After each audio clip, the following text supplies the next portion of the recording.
اس کو بنا دیا گیا ہے فوج کے خلاف، ایک ادارے کے خلاف جو ہے، اس میں بہت ساری باتیں کی جا رہی ہیں، بہت سارے اس وقت جو ہے ڈسکشنز ہوتی ہے، بہت سارے تجزیے آتے ہیں، رائے آتی ہیں، مگر فوج جو ہے وہ اپنا مائنڈ سیٹ دے چکی ہے۔ چیف آف آرمی سٹاف بھی کہہ چکے ہیں کہ یہ جو لوگ ہیں یہ جیسے کہ D G I S I کی D G I S P R کی سٹیٹمنٹ جو ہے اس میں بھی وہ سب کچھ کلیئرلی بتا دیا گیا ہے کہ یہ سب کچھ اس کی ذمہ دار جو ہے وہ پی ٹی آئی ہے۔ تو اس لیے کل کا اجلاس جو ہے اس میں کیا فیصلے کیے جاتے ہیں، اس میں پی ٹی آئی ڈسکس ہوگی، اگرچہ پہلے نہیں ہوتی تھی، مگر اب ڈسکس ہوگی، اور اس کی بعد جو نتائج ہیں وہ پھر پی ٹی آئی کو بھگتنے پڑیں گے، اس لیے کہ بھلے وہاں سربراہان جو ہیں ان کا کچھ موقف اور ہو، مگر حکومت اس سلامتی کمیٹی کے اجلاس کو لے کر جو اقدامات اٹھائے گی وہ آپ دیکھیے گا کہ مزید کس قدر جو ہے پی ٹی آئی کا گھیرا آپ تنگ ہوتے ہوئے آپ دیکھیں گے۔ تو ایسے حالات میں عوام کہاں کھڑی ہے اس کا کسی کو کوئی ادراک نہیں ہے۔ دوسری طرف پی ٹی آئی کے چیئرمین جو ہیں ان پہ ایک کیس بنا ہوا ہے، اور جو ان پر اس وقت 9 مئی میں جو حالات ہوئے اس کے بعد جو کیس بنا دی گئی، مگر ناظرین ایک قابل غور بات یہ ہے کہ پی ٹی آئی کی اسی چیئرمین پر قاتلانہ حملہ ہوتا ہے تو پورا ملک شانت رہتا ہے، ان کے گھر پر حملہ ہوتا ہے تب شانت رہتا ہے، عمران خان اسلام آباد ہوتے ہیں، ان کی غیر موجودگی میں وہاں ان کی مسز گھر ہوتی ہیں، وہاں پر پھر پولیس کی طرف سے ریڈ کیا جاتا ہے، اس عوام میں کوئی ری ایکشن نہیں ہوتا۔ مگر کیا وجہ ہے کہ یہ بھی ایک گرفتاری تھی، اس گرفتاری کو لے کر یکدم پورے ملک میں یوں ہوا جیسے کپتان کو خدا نخواستہ ہلاک کر دیا گیا۔ ایسے مناظر تو بے نظیر کے دور میں دیکھنے میں آئے تھے، جہاں ملک کی لوٹ مار ہو گئی تھی، اے ٹی ایم مشینیں بینکوں کی اکھاڑ کے پیچھے پیسے نکال لیے گئے تھے، دکانوں کو لوٹ لیا گیا تھا، کون نہیں جانتا۔ یہ ان کی وہ جو ناخوشگوار واقعہ تھا، ان کی شہادت اس وقت تھے، مگر اب تو ایسا کچھ ہوا ہی نہیں تھا۔ تو کیا اس میں نظر نہیں آتا ابھی تک جو ناقدین ہیں ان کا کہنا یہی ہے کہ یہ سب حکومت نے کروایا ہے، حکومت میں بیٹھے افراد جو ہیں انہوں نے اپنے لوگوں کو، جیسا کہ جناب نگران وزیر اعلیٰ بھی کہتے ہیں کہ یہ دیکھنے میں آیا ہے فوٹیجز دیکھ کر کہ 25 سے 30 لوگوں کا ایک جتھا ہے جو ہر جگہ حملہ آور ہوتا ہے، کیوں نہیں اس جتھے کو آپ قابو کر کے اس کو لٹکا دیتے، یہ جس بھی جماعت کا ہے، مگر اس سے پہلے آپ انویسٹیگیٹ کریں کہ یہ ہیں کون،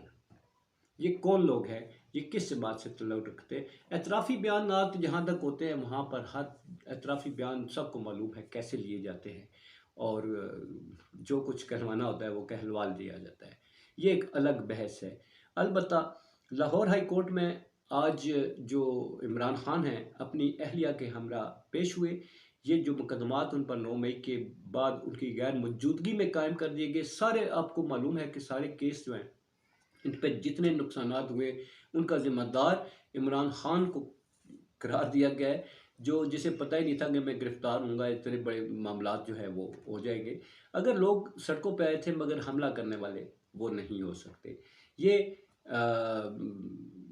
ہمارے ایجنسیاں ہیں، یہ ان کی گہرائی تک ضرور جائیں گی، ہمیں امید ہے کہ کسی غلط بندے کے ساتھ کوئی بھی اس طرح کا کام نہیں کیا جائے گا جس میں حالات عوام میں جو ہے وہ نیگیٹو تاثر جائے۔ لاہور ہائی کورٹ میں انہیں ریلیف دے دیا گیا جی۔ یہ وہ لیڈر ہے جو ملک میں رہ کر ہر عدالت میں جا رہا ہے، ہر مقدمے کو فیس کر رہا ہے، ہر قسم کے حالات کو فیس کر رہا ہے، مگر پھر بھی غدار ہے، پھر بھی وہ بغاوت کر رہا ہے، اور پھر بھی وہ ملک دشمن ہے۔ یہ افسوسناک بات ہے، سوچنے والوں کو، فیصلہ کن کردار ادا کرنے والوں کو اس سے ایک نفرت کی بجائے اس سے جو آپ کی جو اختلافی رائے ہے اس کو ذاتی جو اختلاف سے بالائے طاق رکھتے ہوئے ملک کے معاملات کو دیکھتے ہوئے یہ دیکھے کہ وہ بھاگا نہیں ہے، وہ یہی فیس کر رہا ہے۔ اگر وہ مجرم ہوتا تو وہ اس ملک سے بھاگ چکا ہوتا، ابھی تک کوئی فیس سیونگ وہ ڈھونڈ کر وہ آپ ہی کے قدموں میں گر کر بھاگ چکا ہوتا، مگر یہاں کیا کیا جائے، بدقسمتی یہ ہے کہ یہاں حق کے ساتھ کھڑا رہنے والے کو اس کے لیے راستے بڑے دشوار ہیں، اس کو بہت ساری رکاوٹیں، یہاں تک کہ اپنی جان سے بھی ہاتھ دھونے پڑتے ہیں۔ اب 10 سال قید کا معاملہ یہ ہے کہ عمران خان کہہ چکے ہیں کہ کہ انہیں 10 سال کی قید دی جا سکتی ہے، کیونکہ آرمی ایکٹ کو جو ہے وہ اس میں روح ڈالی جا رہی ہے۔ عمران خان اور ان کے ساتھیوں پر آرمی ایکٹ کے تحت املاک کو نقصانات پہنچانے کے حوالے سے کیس کرتے ہوئے عمران خان صاحب نے کہا ہے کہ مجھے 10 سال تک یہ قید کر سکتے ہیں۔ اب وہ کرتے ہیں یا نہیں کرتے ہیں، یہ ان کا ایک خدشہ ہے، یا واقعی اس پر عمل درآمد ہوگا، کیونکہ آرمی ایکٹ کی بات ہم 1952 کا جو ہے اس کے حوالے سے ہم سن رہے ہیں کہ وہ شاید لاگو ہونے جا رہا ہے خان صاحب کے لیے، بطور خاص ان کی آنر کو دیں گے کہ آرمی ایکٹ ان پر لاگو کیا جائے گا۔ یہ آرمی کو سوچنا ہوگا کہ